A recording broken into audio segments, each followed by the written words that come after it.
जो सुख दुख मिलते हैं वो कौन देता है?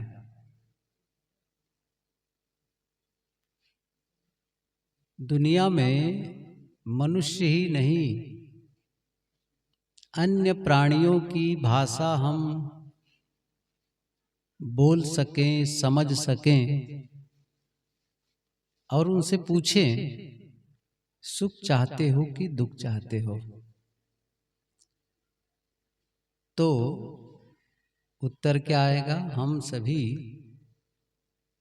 सुखी होना चाहते हैं। गुरुदेव जी कहा करते थे, दुख जीव का शत्रु है। कोई भी प्राणी दुख नहीं चाहता, लेकिन दुख मिलता है।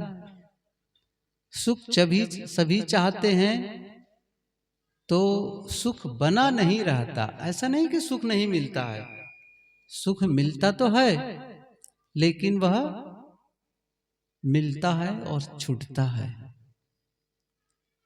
कौन है जो हमें सुख देता है, दुख देता है? यदि कोई ऐसा करता हो तो उनसे बातचीत करनी चाहिए कि आप हमें दुख क्यों दे रहे हैं।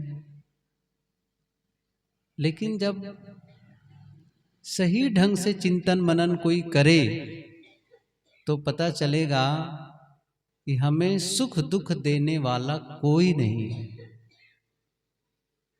ये तो कबीर साहब के तो बातें है ही हैं। गोस्वामी तुलसीदास जी ने भी ये बात कही है। जब भगवान राम का वनवास हुआ और सुबह चल दिए,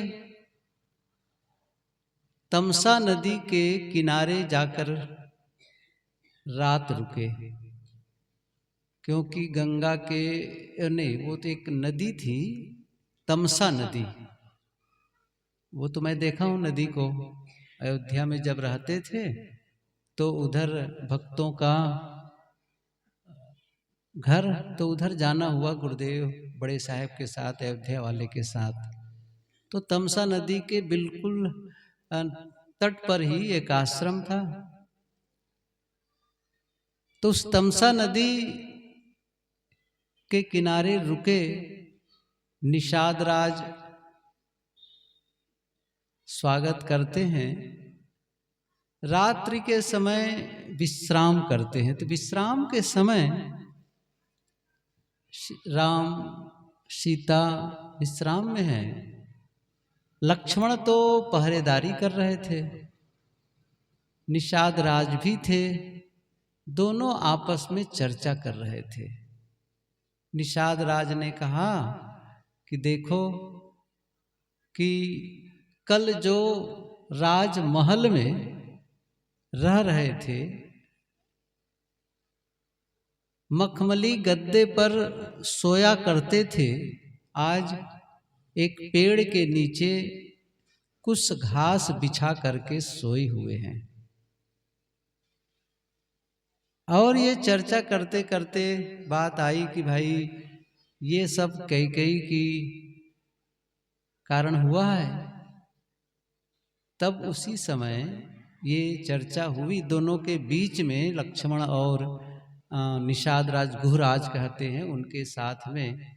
तो वहीं पर बात आई है। गोस्वामी तुलसीदास जी ने उपोद्घात बांधा है और वहीं पर ये पंक्ति आई है, ना काहू सुख दुख कर दाता, निज कृत कर्म भोग सुन भ्राता।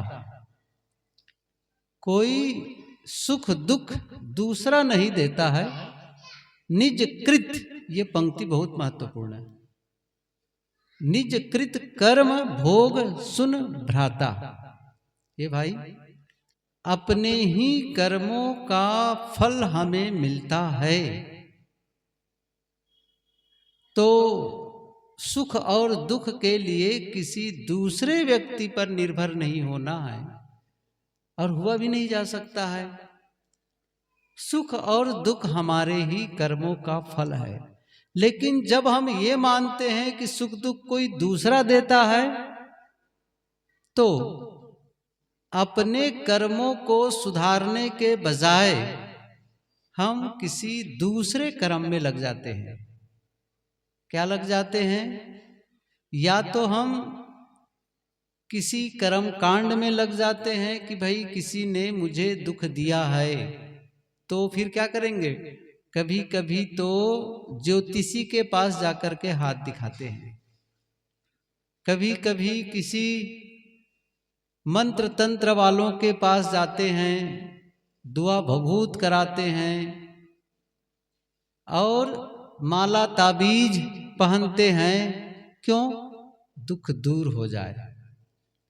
ऐसे बताने वाले लोग भी हैं कि आपको चाहे ग्रह बाधा हो, चाहे किसी ने आप पर कोई मंत्र या टोना टोटका चला दिया है, या और भी बहुत सारी ऐसी बाधाएं, ऐसी बातें बताते हैं कि लोग भयभीत हो जाते हैं और फिर इसको कैसे इससे पार जाएं, ये भी उपाय बताते हैं। ये पूजा कर लो, ये पाठ करा लो, इस मंत्र का जप कर लो, ऐसा माला फेर लो, या फिर कुछ लोग ऐसे भी बताते हैं अमुक नदी में जाकर के स्नान कर लो, इतने ब्राह्मणों को भोजन करा दो।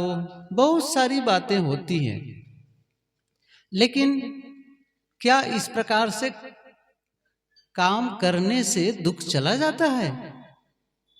ये बहुत पुरानी कहानी मैं कहना चाहता हूं, बहुत पुरानी, जो पहले संत लोग कहा करते थे। कहते हैं कि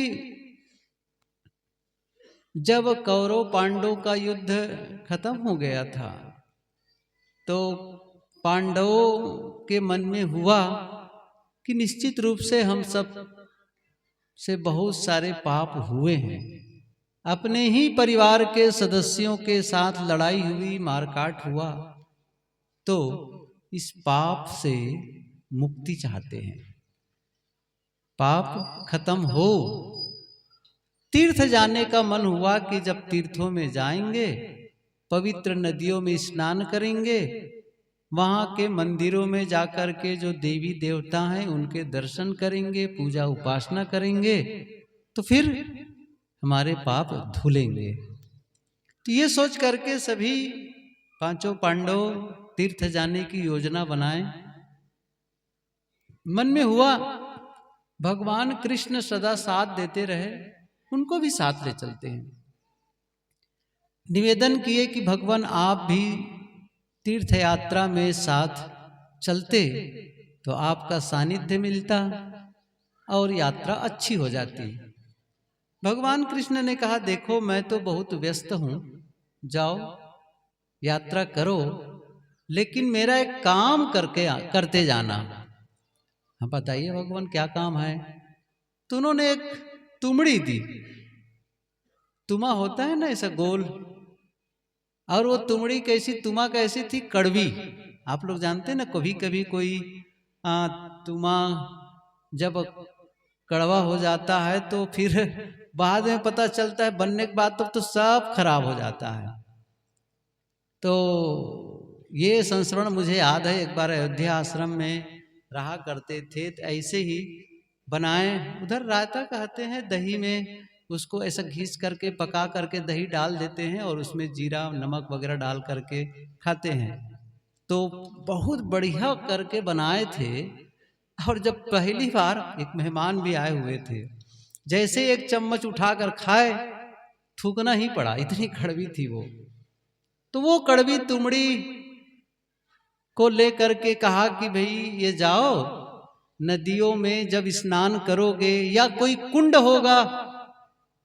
होगा वहां पर नहाओगे, जहां पुण्य मिलेगा, पाप कटेंगे। तो काम करना, जहां जहां स्नान करोगे उस जल में इस तुमड़ी को भी स्नान कराना।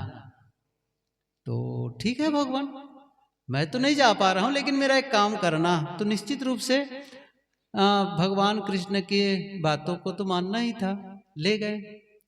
तो कहते हैं ना, 4 धाम 64 तीर्थ, अब पता नहीं कितनी दूर तक के यात्रा किए होंगे, लेकिन ये तो निश्चित है जो प्रसिद्ध धाम है और तीर्थ है वहाँ सब गए, और जहाँ जहाँ उनको स्नान का अवसर मिला, पवित्र नदियाँ, कुंड इत्यादि, वहाँ वो स्वयं स्नान किए और उस लौकी को भी पानी में डुबा करके निकालते रहे।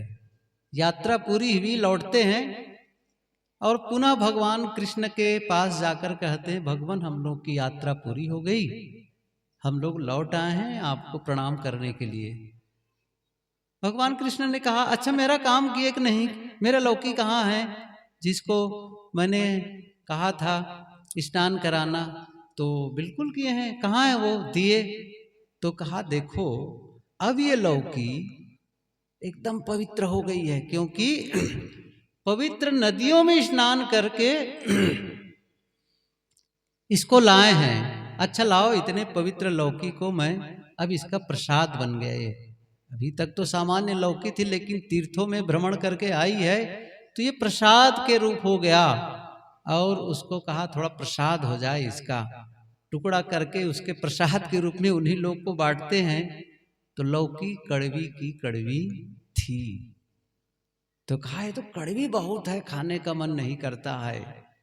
भगवान कृष्ण ने कहा, तीर्थों में नहाने से लौकी कड़वी जो है वो मीठी नहीं हुई, तो आप लोगों का पाप कैसे धुल जाएगा? ये कहानी है, घटना घटी कि नहीं घटी।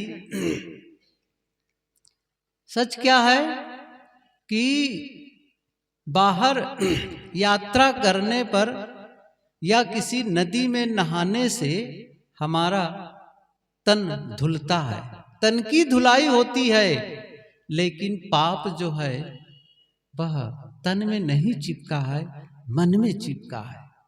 और इसीलिए जब तक मन की सफाई नहीं होती है तब तक हमारे जीवन का परिवर्तन नहीं आता। और इसीलिए हमारे संत जन भजन गाते हैं, ये बाहर की गंगा में स्नान करने से तो पाप नहीं धुलेगा। किससे धुलेगा? ज्ञान गंगा नहा लो प्यारे मना, पाप दिल का छुड़ा लो प्यारे मना। ये फिर से कह रहा हूं, अभी बस 1 साल है, कुंभ आने वाला है, 2024 जनवरी महीना चल रहा है, और इसी जनवरी में अगली बार 2025 को महाकुंभ प्रयागराज में लगने वाला है। और लाखों नहीं करोड़ों स्नानार्थी तीर्थयात्री आएंगे, कल्पवासी वहां रहकर महीना भर रोज गंगा स्नान करते हैं। तो क्या होता है? शरीर की धुलाई होती है, मन की धुलाई नहीं होती है। और पाप यदि मन में है तो फिर केवल शरीर को धोने से काम नहीं चलेगा। गुरुदेव जी कहा करते थे, जैसे एक पेटी हो, संदूक, संदूक के अंदर कपड़ा हो, और आप केवल पेटी को पानी और साबुन से धो तो अंदर का कपड़ा साफ हो जाएगा? नहीं होगा। ऐसे ही केवल शरीर की सफाई कर लो, मन की तो सफाई हुई नहीं है। प्रश्न होता है उस मन की सफाई कैसे करें? इसी के लिए संत जन कहते हैं ज्ञान गंगा। ज्ञान गंगा जो सत्संग, इसलिए कहते हैं ना, सत्संग की गंगा बहती है, गुरुदेव तुम्हारे चरणों में फल मिलता है उस तीर्थ का, कल्याण तुम्हारे चरणों में। तीर्थों में जो फल मिलने की बात कही जाती है वो आपके सानिध्य मिलने से, आपके ज्ञान पाने से वो फल मिलता है। क्यों? क्योंकि जो विचार संत जन देते हैं, गुरुजन देते हैं, वो विचार हमारे कान के रास्ते से हमारे भीतर चले जाते हैं, और जब भीतर चले जाते हैं तो वो विचार फिर काम करते हैं, चुप नहीं रहते हैं। वो जो शब्द अंदर गया वो वहां जाकर के सफाई करते हैं, नुकसान भी करते हैं, फायदा भी करते हैं, दोनों बातें हैं। शब्द कुछ ऐसे होते हैं जो हमारे लिए नुकसान कर जाते हैं, और कुछ ऐसे शब्द होते हैं जो महौषधि का काम करते हैं। ये सदगुरु कबीर ने कहा भी है कि मधुर वचन है औषधि, कटुक वचन है तीर, श्रवण द्वार होए संचरय, सालय सकल शरीर। तो कोई शब्द हमें आहत कर सकता है, कोई शब्द हमें पीड़ित कर सकता है, दुखी कर सकता है। किसी के कटु शब्द, किसी के गलत शब्द हमें नुकसान पहुंचा सकता है। तो निश्चित रूप से कुछ ऐसे भी शब्द हैं जो हमें हमारे लिए हितकर भी हो सकते हैं। ऐसे ही शब्द, ऐसे ही विचार जब हम सुनते हैं तो फिर हमारे भीतर से परिवर्तन आता है। और ये अनुभव कोई एक दो की नहीं है, बहुतों की है। अनेकों ने ये विचार साझा किया है अपने जीवन का कि जीवन में सत्संग मिलने के पहले, सद्गुरु संतों से मिलने के पहले कैसा जीवन था। कहा कि बहुत खराब, पूरी तरह से कहना चाहिए कि खाना पीना ये तो भ्रष्ट ही था। बोलने का ढंग गलत था, करने का ढंग गलत था। लेकिन जैसे सत्संग में आए और जैसे सद्गुरु के विचार सुने, एकदम से जीवन काया पलट हो गया। यू टर्न जिसे कहते हैं ना, जैसे कोई पश्चिम की ओर जा रहा हो और जैसे उनको बोध हुआ गलत रास्ता है, वैसे ही उसने यू टर्न ले लिया, पूरब की तरफ चलना शुरू कर दिया। दिशा ही बदल गई जीने की। और जब दिशा बदल गई तो जीवन की दशा भी बदल गई। क्यों? क्योंकि ऐसे विचार आए, संतों से सुने, सद्गुरु से सुने कि जो जीवन में कार्य व्यवहार कर रहे हो यह आज भी दुख देने वाला है और भविष्य तो दुख से भरा ही रहेगा। आदमी का खान पान ही गलत हो तो फिर क्या होगा? वर्तमान सुखी नहीं रह सकता है। यदि कोई आज बीड़ी, तमाकू, गांजा, भांग, शराब, कबाब खाता पीता है तो फिर कैसे सुखी रहेगा? मैंने सुबह के सत्र में थोड़ी सी चर्चा की भी थी कि धन कमाया, अब उस धन का उपयोग स्वयं के लिए और परिवार के लिए होना चाहिए। नियम तो ये कहता है, क्योंकि आपने धन कमाया है तो बर्बाद करने के लिए नहीं है। किसके लिए है? जीवन गुजर के लिए। और आपके धन में आपके परिवार वालों का भी हिस्सा है, बाल बच्चों का हिस्सा है, माता पिता का हिस्सा है। उनको मिलना चाहिए, उनका जीवन गुजर में उपयोग होना चाहिए। लेकिन आपने उसका दुरुपयोग किया, गलत खान पान में लगा दिया, तो आपका भी नुकसान हुआ, परिवार का भी नुकसान हुआ। ख्याल करो, जिस घर का आदमी शराब पीता है उसकी पत्नी को कितना कष्ट होता होगा, वो तो वही जानती है। बच्चों को कितनी तकलीफ होती है आप समझ लीजिए। जैसे कोई घर का आदमी है और पिता है वो, और आकर के शराब पी के घर में आएगा, घर के लोग कितने दुखी होते हैं, कितने बर्बाद करते चले जाते हैं। तो वर्तमान तो दुखी है, अच्छा भविष्य कहां से सही हो जाएगा? भविष्य भी से। लेकिन यदि वो आदमी छोड़ दे वो काम को तो आज भी वो सुखी रहेगा, आज भी उसका धन बचेगा और भविष्य भी सुखमय होता चला जाएगा। इसलिए कोई आदमी जब विचार सुनते, अच्छे विचार सुनते हैं, तो अच्छे विचार भीतर जाकर के उसके जीवन में बदलाव लाते हैं। ये अच्छे विचार ही हैं जो हमारे जीवन में परिवर्तन के कारण बनते हैं। मैंने कहा ना कि कुछ ऐसे विचार होते हैं जो हमारे जीवन को बर्बाद कर देते हैं। और अब वो गलत विचार हैं, तो गलत विचार कहाँ से मिलते हैं? गलत लोगों से। सीधी सी बात है, गलत लोग गलत विचार देते हैं, गलत सलाह देते हैं, गलत सलाह देते हैं और दूसरों को भी उसी गलत रास्ते पर ढकेल देते हैं या खींच लेते हैं, कहना चाहिए। सद्गुरु कबीर ने जो बातें कही है वो इसीलिए कही है कि संगत कीजे साधु की हरे और की व्याधि, ओछी संगत कुर की आठों पहर उपाधि। संगत कीजे साधु की साधु की, अब साधु का मतलब केवल साधु का कपड़ा पहनने वाला न मान ले। साधु का मतलब है अच्छा इंसान। वो आप लोगों के कपड़े में भी हो सकते हैं, साधु के कपड़े में तो है ही। कभी कभी साधु के कपड़ा पहनने वाले लोग भी गड़बड़ सड़बड़ होते हैं, उनका भी खान पान गलत होता है, उनके भी बोलने का ढंग गलत होता है। बात यहाँ पर है कि जो सज्जन लोग हैं, जो पवित्र आत्मा हैं, जो अपने जीवन को साधा है, संवारा है, ठीक ठाक किया है, तराशा है, और जिनके मन वाणी पवित्रता की ओर गतिमान है, या तो पूरी पवित्रता हो गई है या फिर पवित्रता वाले रास्ते पर चल रहे हैं, ऐसे साधु, ऐसे चाहे वह आपके मित्र हो सकते हैं, आपके रिश्तेदार कोई हो सकता है, या आपके ही घर का कोई आदमी हो सकता है, या गांव का ही कोई आदमी हो सकता है। आप लोग भी जानते हैं, ऐसे भी आपके परिचित होंगे जिनसे मिलकर के बातचीत करने में अच्छा लगता है, और आप चाहते हैं ऐसे लोग हमारे घर में आए, हमारे घर के बाल बच्चों को शिक्षा दे, हमारे घर की बहू बेटियों को शिक्षा दे, ताकि आपस में प्रेम बढ़े, आपस में सदाचार और नैतिकता का विकास हो। क्योंकि ऐसे लोग आते जाते रहेंगे तो कुछ गलतियां होंगी, उसको टोकेंगे, और होते भी हैं। कुछ ऐसे लोग होते हैं, चाहे आपके रिश्ते वाले आ जाते हैं और घर का ही कोई बच्चा आपका कभी देखा कि वो मिस्टेक कर रहा है, कोई ना कोई ऐसा गलत रास्ता पकड़ लिया है, तो रोकते, देखो बेटा ये रास्ता सही नहीं है, ये तुम काम कर रहे हो इसको छोड़ दो, इसको ऐसा रास्ता है, वो सीख देते हैं।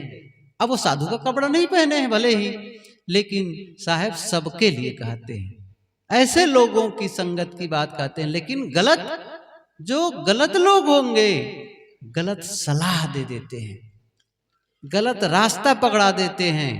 इसलिए आप सलाह किससे लेते हैं, आप किससे मित्रता बना करके उनसे सलाह ले रहे हैं, जरा ध्यान दो, सावधानी बरतो। किसी ने कहा है कि आप सभी जानते हैं और उस चीज को, दुर्योधन ने किससे सलाह ली थी, किससे सलाह लिया करते थे दुर्योधन, सभी जानते हैं। दुर्योधन सलाह लेते थे शकुनी से, और अर्जुन सलाह लेते थे कृष्ण से। अंतर है कि नहीं दोनों में? अर्जुन किससे सलाह ले रहे थे? भगवान कृष्ण से। देखो कैसा उनको सही रास्ता बताते रहे वो। और दुर्योधन गलत आदमी से सलाह ले रहे थे। ऐसे आप गलत लोगों से विचार विमर्श करोगे, उनसे मित्रता करोगे, अच्छा क्या दे रहे हैं? वस्तु थोड़ी दे रहे हैं वो, ध्यान देना। अच्छा, चाहे वो गलत आदमी हो चाहे सही आदमी हो, कोई वस्तु नहीं देते हैं, क्या देते हैं? विचार देते हैं, विचार। कोई सलाह मतलब कोई विचार देते हैं, और वो हमारे भीतर जाते हैं विचार, और जा करके हमारे जीवन में बस उसी दिशा की ओर प्रेरित कर देते हैं। इसलिए यदि हम अपने जीवन सुधार के लिए काम करना चाहें तो एक तय कर लें, मुझे अच्छे लोगों की संगति करनी है, अच्छे विचारों को ग्रहण करना है। अच्छे विचार चाहे वो सत्संग का माध्यम हो सकता है, सदग्रंथ का माध्यम हो सकता है। आजकल मोबाइल में भी अच्छे विचार देने वाले मिलेंगे, भरे पड़े हैं अच्छे विचार।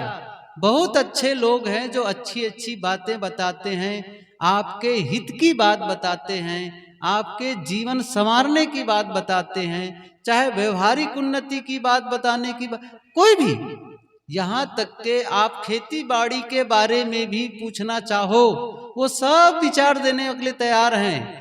घर द्वार के बारे में भी पूछना चाहें, कैसे सब्जी बनाना है, कैसे दाल बनाना, वो सब बताने के लिए तैयार हैं, सब उत्तर मिलने वाला है। लेकिन आप चाहेंगे मैं कैसे ध्यान करूं, कैसे मेरा क्रोध खत्म हो, ये सबके भी उत्तर वहां से मिलने वाले हैं सब। इसलिए एक नियम बना लो कि जैसे हम रोज भोजन करते हैं, रोज भोजन वो शरीर का होता है, हमें मन का भी भोजन लेना है, मन की भी खुराक लेनी है। और वो खुराक जो मन को स्वस्थ बनाए, मन को निर्मल बनाए, ऐसे विचारों की खुराक लेने का निर्णय लो। नहीं तो क्या होगा, आप टीवी के सामने बैठे तो टीवी में बहुत ऐसे विचार आप सुन सकते हैं जो आपके मन में उलझन पैदा कर दे, द्वंद्व पैदा कर दे, अशांति पैदा कर दे। ऐसे ऐसे समाचार, ऐसे ऐसे मीडिया में तो क्या बताएं, ऐसे ऐसे चैनल हैं जिसको सुन सुन करके आप परेशान हो जाएंगे।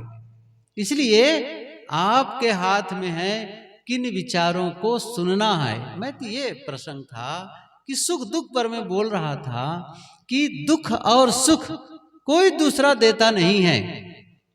दुख और सुख